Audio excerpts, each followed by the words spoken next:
Накануне в Международном колледже «Полиглот» состоялось совещание по сохранению культурного наследия и социально-экономическому развитию народа Абаза с участием всех абазинских организаций и объединений под председательством президента Алашары Мусы Экзекова. Альбина Курачинова-Кенжева подробнее. Встречи с общественными женсоветами абазинских аулов проводятся периодически и проходят они в теплой дружественной обстановке. В первую очередь внимание было уделено работе по искоренению излишеств при проведении поминальных обрядов. Также заострили внимание на взаимодействии развития молодежи и молодежной политики Абазашты и Абхазии. Председатель правления ассоциации Муса Экзеков призвал всех к плодотворной работе и пожелал упорства в достижении поставленных целей.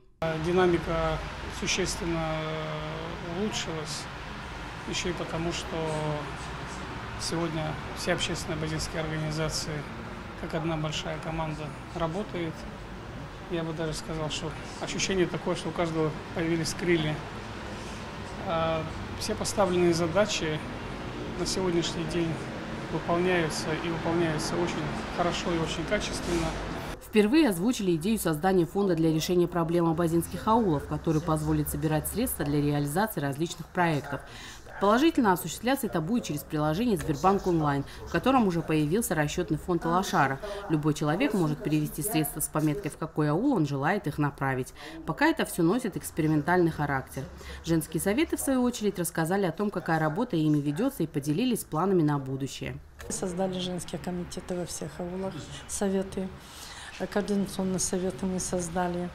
У нас было задание такое, чтобы мы знали в каждом ауле, сколько у нас людей, кто чем живет, как помочь нашим детям. В особенности у нас задача была такая, что наши дети изучали наш родной язык. И к этому вопросу мы подошли очень близко, очень так актуально. И я думаю, если наши молодые мамы и папы нас хорошо поддержат, и наш язык будет продолжать жить еще дальше. Завершая встречу, Муса Экзеков обратился к участникам с просьбой работать усиленно и сообща, сохранять культуру и язык наций, и такие встречи проводить как можно чаще. Альбина Курачинова-Кенжева, Радмир Джибабов, Рашид Токов, Вести, Карачаево-Черкесия.